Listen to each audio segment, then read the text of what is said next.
Assalamualaikum warahmatullahi wabarakatuh. Baiklah, saya akan memulai dengan toharoh. Pengertian toharoh.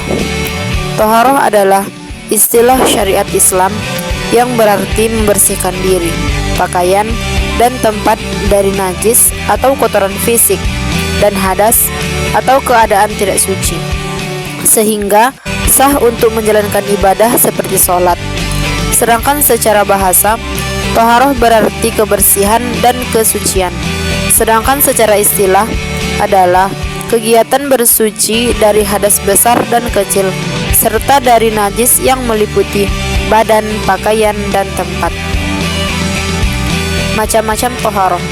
Jadi toharoh ini terbagi menjadi dua macam, yaitu yang pertama toharoh batiniah atau spiritual, dan toharoh lahiriah atau fisik. Toharoh batiniah pembersih batin.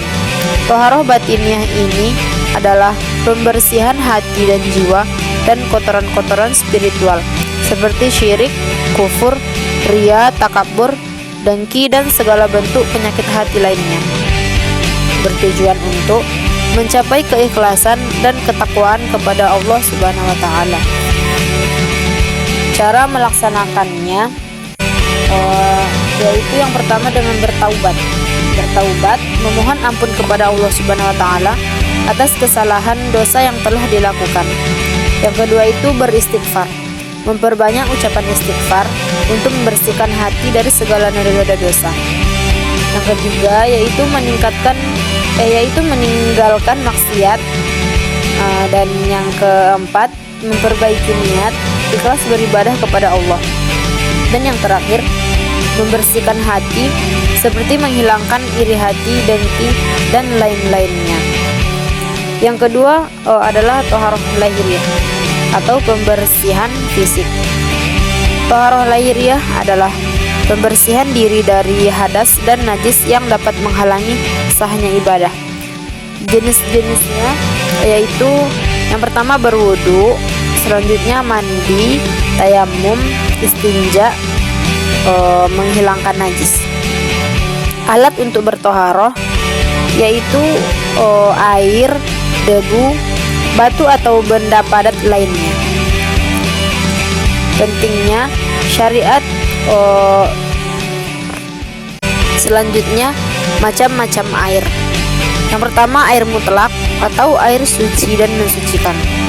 Air yang suci zatnya dan dapat digunakan untuk mensucikan. Contoh, air hujan, air laut, air sungai, air sumur, air mata air salju, air embun. Hukumnya boleh digunakan untuk berwudu, mandi, dan menghilangkan najis. Yang kedua ada air musammas, air yang dipanaskan oleh matahari. Air yang dipanaskan oleh matahari dalam wadah logam selain emas dan perak. Hukumnya makruh jika masih panas, namun jika air sudah dingin maka hukum makruhnya hilang. Yang selanjutnya air mustakmal atau air bekas bersuci. Air yang sudah digunakan untuk bersuci, berwudu, atau mandi. Hukumnya kalau menurut mazhab Syafi'i, air mustakmal suci tetapi tidak dapat digunakan untuk mensucikan lagi. Sedangkan menurut mazhab Hanafi, air mustakmal tetap suci dan mensucikan jika jumlahnya banyak atau lebih dari 2 kullah, sekitar 216 liter atau 270 liter.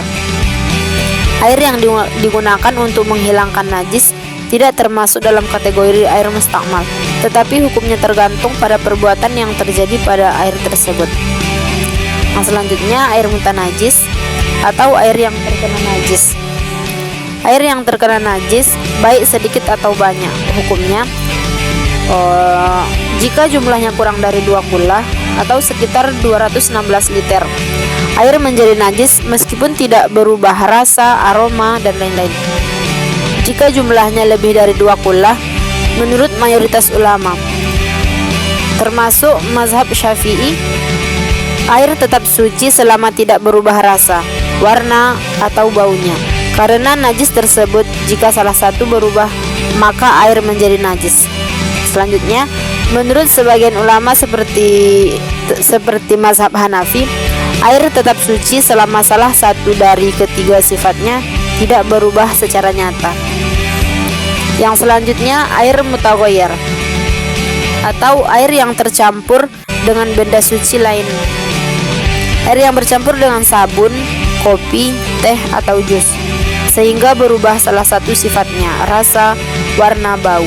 Hukumnya, jika perubahannya sedikit dan masih disebut air, air tetap suci dan mensucikan. Jika perubahannya banyak sehingga tidak disebut lagi air. Yang selanjutnya, istinja. Istinja adalah tindakan yang mensucikan diri dari najis atau kotoran yang keluar dari kemaluan, kubul, atau anus dubur setelah buang air kecil atau besar menggunakan air, batu, atau benda lain yang suci. Hukum istinja adalah wajib dalam Islam. Alat yang digunakan untuk istinja yaitu yang pertama air, cara paling umum dan disunahkan untuk berstinja. Yang kedua yaitu ada batu atau benda padat, dapat digunakan jika tidak ada air dengan syarat jumlahnya minimal 3 biji. Batu atau benda yang memiliki 3 sisi dan tidak boleh digunakan untuk najis yang basah. Yang selanjutnya, benda lain yang suci dan bersih. Contohnya itu seperti tisu, asalkan memenuhi syarat-syarat tertentu dan dapat membersihkan dengan baik. Syarat-syarat menggunakan benda padat atau selain air ini yaitu yang pertama, benda tersebut suci dan bersih. Yang kedua, tidak boleh berupa benda cair. Yang ketiga, benda tersebut harus mampu membersihkan najis secara sempurna. Yang keempat, najis yang dibersihkan bukan najis yang sudah mengering atau berpindah ke anggota tubuh lain. Baiklah, selanjutnya tata cara berwudu. Yang pertama, niat. Yang kedua, membasuh wajah, dimulai dari tumbuhnya rambut sampai dagu hingga ke anak telinga kanan dan kiri. Selanjutnya, membasuh kedua tangan, dimulai dari ujung jari hingga siku, diawali dengan tangan kanan lalu ke tangan kiri. Selanjutnya, menyapu sebahagian kepala atau rambut, dan selanjutnya membasuh kedua belah kaki, dimulai dari ujung jari sampai mata kaki, dimulai dengan kaki kanan dan selanjutnya ke kaki kiri, dan selanjutnya yaitu yang terakhir, tertib. Ada beberapa syarat yang harus dipenuhi agar wudhu sah, yaitu yang pertama Islam, selanjutnya balik dan berakal sehat, menggunakan air suci lagi mensucikan, mengetahui fardu wudhu, suci dari haid dan nifas. Yang terakhir, tidak ada sesuatu yang menghalangi air sampai ke anggota wudhu. Selanjutnya, sunnah-sunnah berwudhu. Yang pertama, membaca bismillah.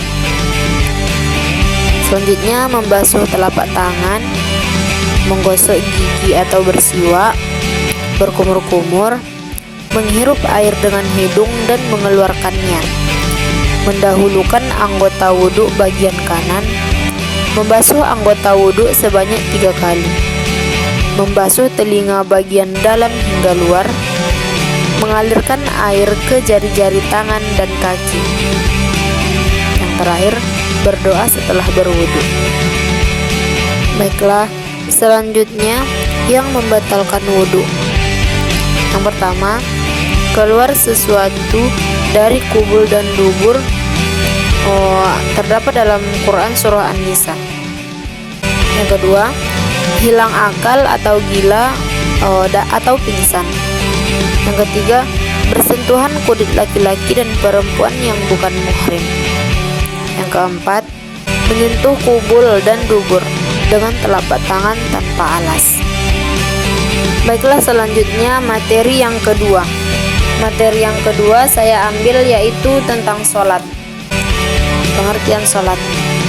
Sholat adalah ibadah yang terdiri dari ucapan dan perbuatan tertentu yang dimulai dengan takbir dan diakhiri dengan salam. Sholat merupakan rukun Islam kedua setelah syahadat dan ibadah yang paling utama dalam Islam setelah iman. Secara bahasa atau etimologi, sholat berasal dari bahasa Arab as-sholatu yang berarti doa. Sedangkan secara istilah atau terminologi, sholat adalah suatu ibadah yang terdiri dari perkataan dan perbuatan yang dimulai dengan takbir dan diakhiri dengan salam, dilakukan dengan syarat dan rukun tertentu sesuai yang telah ditetapkan dalam syariat Islam. Dasar hukum sholat. Sholat memiliki dasar hukum yang sangat kuat dalam Islam, baik dari Al-Quran, hadis, ijma' maupun dalil akli. Banyak ayat yang memerintahkan sholat, diantaranya Quran Surah Al-Baqarah ayat 43 yang sekira-kira artinya, dan dirikanlah sholat, tunaikanlah zakat, dan rukuklah beserta orang-orang yang rukuk. Selanjutnya, sholat fardu dan waktunya. Sholat fardu atau sholat wajib adalah sholat yang diwajibkan atas setiap muslim yang sudah balik dan berakal. Jumlahnya ada 5 kali sehari semalam dan masing-masing memiliki waktu tertentu. Yang pertama sholat subuh 2 rakaat. Waktunya dari terbit fajar shodiq hingga sebelum terbit matahari. Sholat ini sangat dianjurkan untuk dilakukan di awal waktu. Yang selanjutnya sholat zuhur. Sholat zuhur ini terdiri dari 4 rakaat. Waktunya setelah matahari tergelincir atau setelah tengah hari hingga bayangan benda sama panjang dengan bendanya. Waktu terbaik adalah segera setelah waktu masuk. Yang ketiga sholat asar. Ini juga terdiri dari 4 rakaat. Waktunya dari akhir waktu zuhur atau saat bayangan sama panjang dengan benda hingga sebelum matahari terbenam. Lebih utama dikerjakan di awal waktu. Jika terlalu mepet dengan maghrib, hukumnya makruh. Selanjutnya sholat maghrib. Sholat maghrib ini terdiri dari 3 rakaat, yaitu waktunya setelah matahari terbenam hingga hilangnya mega merah di langit barat. Biasanya waktu maghrib sangat singkat, jadi sebaiknya tidak ditunda. Yang terakhir yaitu sholat isya. Sholat isya ini terdiri dari 4 rakaat.